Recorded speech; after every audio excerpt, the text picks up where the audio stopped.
penting di dunia bukan pelantikan Obama. Hal yang paling penting di dunia bukan penangkapan Osama.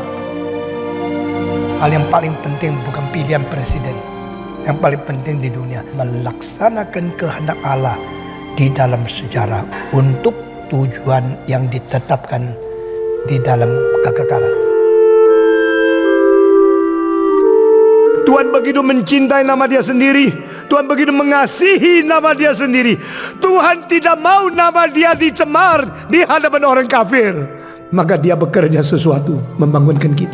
Alkitab berkata kali-kali, "Hei yang tidur, bangun! Yang tidur, bangun!"